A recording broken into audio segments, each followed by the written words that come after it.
salaamaaleykum suñu mbokk internet yi j'espère que yéen a ngi am jàmm yéen ñi di ñu suivre suñu chaîne YouTube Électricité en Wolof ak bépp plateforme maanaam tout ce qui est réseaux sociaux pour bañ a lim tur yëpp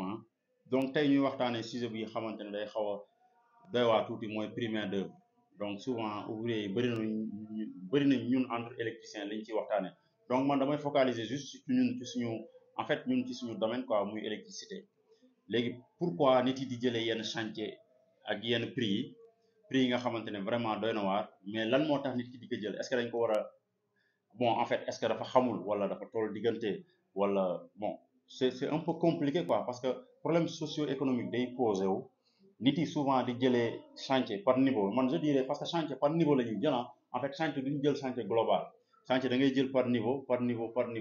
comme ça yow ak client bi doo leen mës a réeroo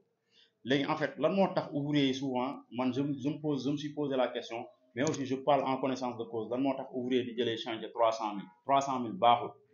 déjà niveau rez-de-chaussée 300 000 premier étage 300 000 deuxième étage 300 000 ni prix yooyu baaxul dinañ ko gars yi nag souvent dañ koy jël parce que dañuy sës maanaam da ngay topp nit ki lii Moussa Masson maa ngi koy big up de passage li muy wax mu ne da ngay souvent client da lay topp di la topp ba nga sës wax ko prix boo xamante ne sax prix boobu yow doo ci d'accord mais aussi problème socio-économique rek comme li ma wax souvent nit ki dina toll diggante boo xamante ne souvent même boo ko fayee 200 000 mu liggéeyal la ko mais xam nga ne 200 000 moom c'est insulté en fait rez-de-chaussée nga jëlee ko 200 000 c'est insulter les électriciens ngeen baal ma ci wax bi mais bon on n'y peut rien aussi parce que xamoo nit ki lan lay dund quoi yan situation dafa feebar wala dafa war a joxe dépense wala dafa am ay bor loyer wala am na ay bor xam nga am na ay prêts yu mu jëloon am ay jafe-jafe pour rembourser ko donc toog na 1 an wala 3 mois man alhamdulilah loolu gëj na ma bon gëj naa toog su ma waxee bu fekkee yàlla rek a tax gëj naa toog aw ma chantier maanaam depuis bon man personnellement depuis 2012 tooguma aw ma chantier donc man condition yi may jéem a tegee pour imposer client yi nii ngay fay bokkul ak keneen ki nga xamante ne toog na peut-être 4 mois wala 5 mois wala 1 an gisul chantier donc du bokk lu tax aussi man du ma liggéeyal entreprise maanaam bon man déjà I got my own business donc I got my own business donc du ma liggéeyal entreprise wala boog soit nii lay demee nii ngay def condition yi la lii ak lii la sama xaalis du traîner lii ak lii man am naa sañ-sañ parce que bon peut-être dama am sama propre business liggéey en anglais di wax own business donc bokkul ak xam nga électricien yi di liggéey entreprise souvent di ko ndamoo ngeen jégal ma di ko ndamoo quoi en fait parce que sol nga tenue bi te clean xam nga yaa ngi benn xaaf bu clean xam nga dàll yi clean na ak yooyu mais prix bu misérable bi ce qui fait dañuy ŋàcc sa deret la ñuy muucu en fait liggéeyal yenn entreprise yi ngeen jégal ma sa deret la ñuy muucu léegi nag yaa ngi fay am journée 4000 journée 5000 yow tu penses que way ok mais à vrai dire fayuñu la sa ñaq fayuñu la sa xam-xam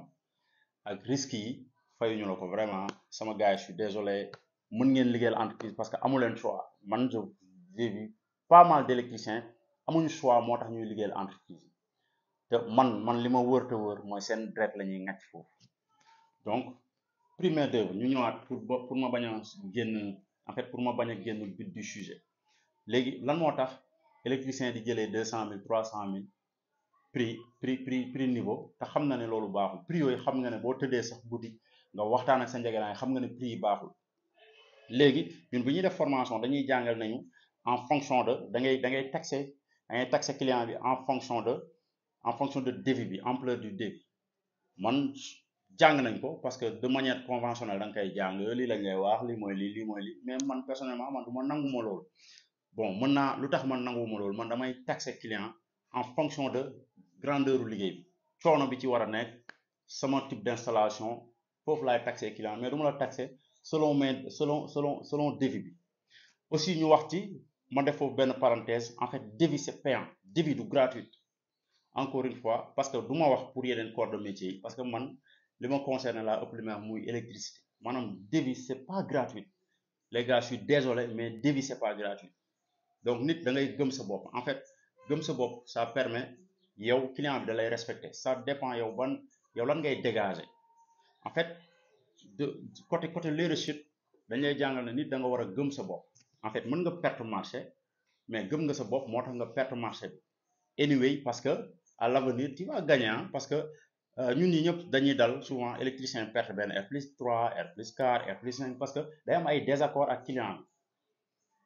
donc aussi ci prix main d'œuvre ba léegi ci débit tout le temps il faut ngeen wax client bi que ni modification boo def da ngay dolli parce que code du travail moo la may loolu que modification bu am da nga war a dolli wala yow am nga droit bàyyi liggéey bi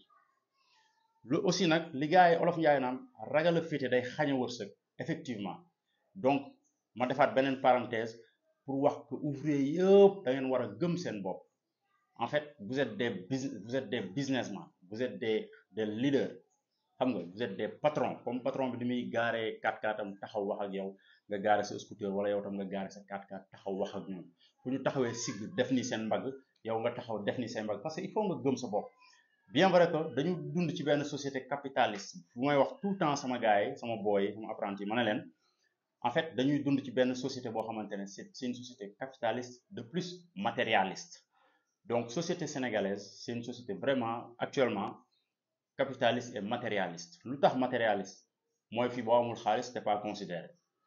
boo amul xam-xam t'es pas considéré donc comme amoo xaalis fexeel nga am xam-xam parce que boo amee xam-xam di nga mën diirante ak mbagg ak gars yi ah ñuy gars yi na la ñuy naan de bourgeois la bourgeoisie parce que ñoom fu ñu taxawee ak seen xaalis yow nga taxaw yëngal sa mbagg ak parce que am nga xam-xam donc il faut ngeen gëm seen bopp bu leen mës a dunguru en fait man dama mës a contre loolu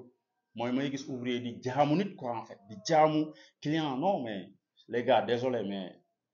gëmul ñi si gëm yàlla bëriwul parce que boo gëmee yàlla dëgg-dëgg doo en fait doo jaamu nit quoi doo vénérer nit comme si que il est extraordinaire parce que moom mooy client bi moo la jox marché bi que c'est lui le boss non les gars il faut penser yu jéem a xalaataat façon doxalin bi quoi donc main d'œuvre boo ko jëlee ci prix yu baaxul da ngay indi sa bopp problème tout le temps da ngay indi sa bopp problème boo nekkee Dakar transport dafa cher ouvrier yi di la liggéeyal nga am ay apprentis sax même ay apprentis parce que apprentis yi doo leen pointer journée mais même les apprentis il faut le minimum boo leen di jox par jour donc les gars prix main d'œuvre il faut ngeen di xalaat balaa ngeen di jël bien vrai que nag comme li may wax li arranger diw mën na arranger diw mën na bañ a arranger diw parce que pourquoi parce que diw toog na ay weer liggéeyul diw xam nga souvent gars yi dañuy jël tamit yenn chantier parce que ragal ko perte wala bëgg liggéey non parce que après client bi du gis ne yow da nga bëgg liggéey moo tax nga jóg client bi day gis ne bon wa yow jël nga ko ba pare bon nangoo ko liggéey ak yooyu donc main d'œuvre amul yërmande parce que il faut ngay taxer prix parce que boo taxé wul prix tu n'es pas déjà respecté parce que man je peux pas bon c'est day jafe quoi may imaginer électricien di jël niveau bi parce que 200 000 lañ ko fay wala niveau bi jël na ko parce que 250 000 lañ ko fay ak yooyu baaxul parce que yow yaa ngi 5 ouvriers chaque jour dañuy xëy dañuy wàcc seen ndékki da nga ko si génnee seen añ da nga ko si génnee yow au final lan ngay gagné tu gagnes rien bien vrai que à la base souvent nit du jiital xaalis à la base mais boo demee ba jàng sa métier ba mokkal ko ba mën ko il est temps nga récolter donc tout ce que tu as semé il est temps nga récolter ko maanaam nga jëriñoo yàgg nga jëriñ yàgg nga xam-xam bi galéré nga donc il est temps nga gagné yow tamit en fait tey puis yéen électriciens yi da ngeen di en fait ñu si gëm seen bopp bëriwul mais je vous dis une chose les gars métier bi ngeen yor métier boo xamante ne dans le monde moderne nul ne peut se passer de l'électricité ok donc il faut ngeen jox seen bopp cër ngeen di xool ne way prix bi du ma ko jël prix bi laay jël nii laay liggéeyee nii ak nii ku ci bëgg baax na ku ci bëggul nice encore une fois il faut tamit nit yi def comme entre parenthèse bi may wax rek loo war a lekk ngay lekk en fait mën nga bañ chantier 3 millions nga xëy yàlla wërsëgal la chantier 20 millions lépp tout est possible en fonction de nga jiital yàlla si lépp